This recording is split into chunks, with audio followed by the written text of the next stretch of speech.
I love how my camera has all my posters around me, but has somehow cut off Katara's face. I love that because it knows me that it knows I hate her.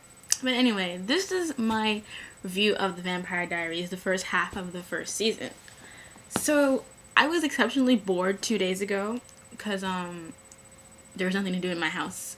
And I just started downloading episodes of Vampire Diaries because I'm just like, one of my friends watches it. She says she likes it. I mean, I read the books. At first, I kind of liked the books, and I'm kind of like, whatever. So I decided I'm just going to watch the series to see what it's about because, you know what, I can use a few laughs if it's really that terrible. And so I ended up watching all 10 of the episodes. And at the end of all 10, I was just thinking, this isn't that bad. Because you saw the video I made back when I watched the pilot.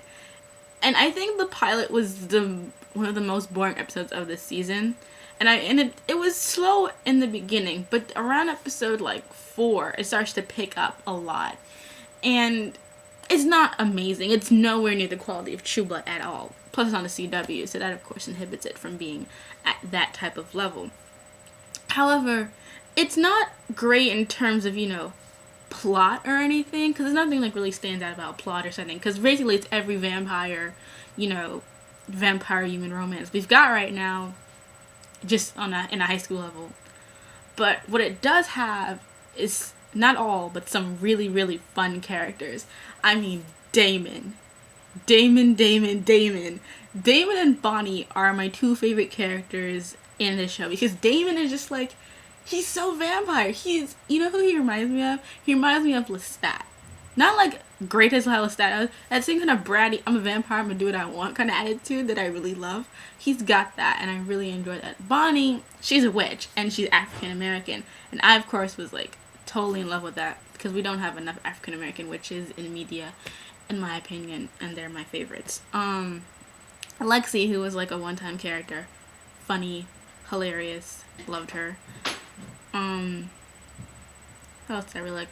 That new teacher, Saltzman, whatever his name is, he's funny. Jeremy, who is the male version of Elena's sibling, he's pretty funny. His whole drug addiction thing with Vicky was really sad, and when Vicky died, I wasn't upset for her death as much as I was upset because of Jeremy. It was just a really upsetting situation.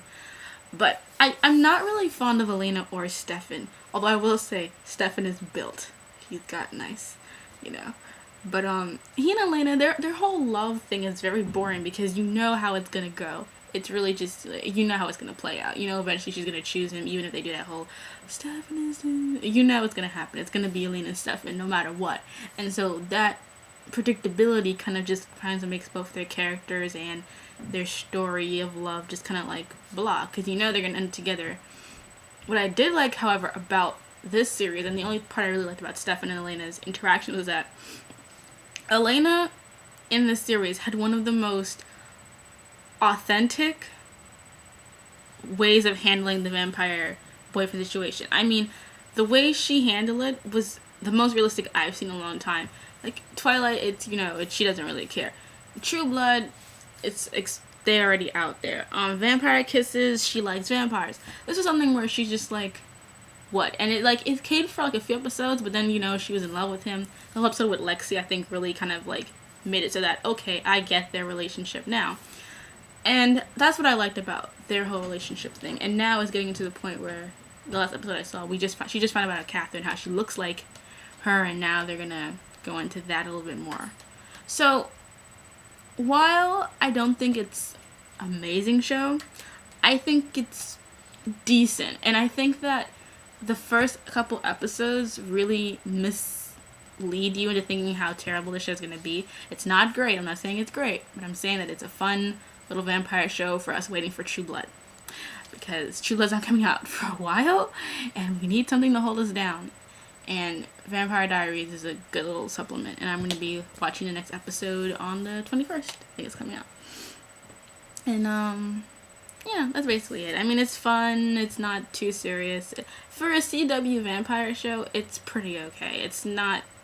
Because we have the great vampire shows, like Buffy, Angel, and those things, and we compare it now to these littler vampire TV shows, and it's just like, it's an unfair comparison. You cannot take Buffy and Angel, which are like the epitome of vampire television TV series, and then want to compare it to like True Blood and Vampire Diaries, when the premise of the two series are completely different.